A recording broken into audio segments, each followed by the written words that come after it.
В Бишкеке до сих пор сохраняется ошибочное представление, что на оживленных перекрестках уже функционируют умные светофоры. Заместитель директора Центра цифровых технологий мэрии Бишкека Чингиз Джумагулов рассказал репортер KG, что речь идет не об интеллектуальной системе, а о централизованном управлении движением на некоторых перекрестках столицы.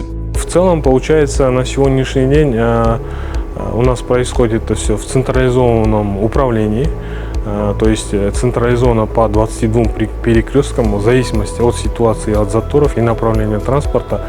Непосредственно работники УПСМ принимают решение, как разгрузить дорожную полосу и, получается, уменьшить затор, именно где эта система внедрена. Ну, в целом мы собираемся переходить со следующего года, с 2026 года, на этап внедрения умной его части. То есть здесь непосредственно необходимо определиться, выбрать то решение, которое будет правильно производить вычислительные процессы по количеству транспорта, по виду транспорта и непосредственно его интеграции в существующую систему. То есть, когда это будет синтегрировано, то, получается, светофоры начнут работать сами собой и регулировать дорожное движение. То есть непосредственно работники УПСМ будут подключаться в тот момент, когда система, машина не сможет справиться с той или иной ситуацией. А пока, как отметил Джумагулов, сотрудники УПСМ проходят обучение для работы с умными светофорами. Там есть определенный алгоритм действий. Это будет происходить вот как, допустим, у нас инспектора УПСМ выходят непосредственно на конкретный перекресток и начинают регулировать движение. Регулировать движение начинают либо по полосам потока, либо по направлениям, получается. То есть есть, допустим, направление, если взять там север-юг, да, то есть и встречное, и основное направление, они оба направления пропускают. Если в данном случае, допустим, нет такой возможности для разгрузки, да, затора, то инспектор УПСМ начинает разгружать только одну полосу. То есть одна полоса работает в 3 направлениях. То есть по направлению прямо, куда она направляется, лево и право, остальные все стоят, получается. То есть система будет примерно работать в таком порядке, в зависимости от загруженности полосы. Но при этом она будет учитывать состояние транспорта, количество транспорта на предыдущем участке, на сопредельном, получается, от него там, грубо говоря, слева-справа, который перекрестки находятся, и будет информировать следующий участок, сколько он направил туда автотранспорта.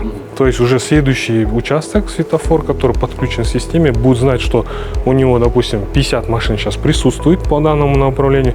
При этом предыдущий светофорный объект ему еще отправил в дополнение 30 транспортов, да, допустим, 30 машин. И он уже с учетом 80 будет пытаться это все как бы перенаправить и разгрузить этот участок. Поэтому она будет работать скажем так, в группе светофоров, да. То есть умная часть, умная составляющая, получается, примерно работает в таком порядке. Система умных светофоров не подключена к безопасному городу, но в планах соединить их в единую систему и использовать только одну камеру для нескольких проектов.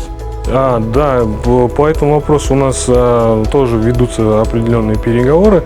Наше видение в данной ситуации, допустим, для получения вот этой статистической информации о состоянии, да, количестве транспорта на перекрестке необходимы определенные детекторы. Естественно, мы бы хотели посредством, скажем так, организации на тех или иных перекрестках, где у нас необходима видеодетекция, хотели бы, чтобы присутствовала только одна камера.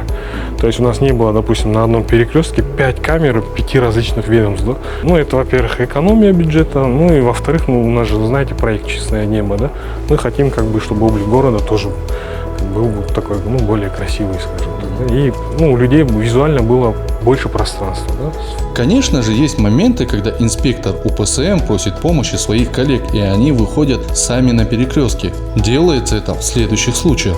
Кандайдыр бир унаа автокырсыкка учурап калган учурда чыгышат. Жана туура эмес унаалар жолго токтотуп кеткен учурларда биз бул жерден рация аркылуу инспекторлорду жолдун ортосуна чыгып берүүгө суранабыз.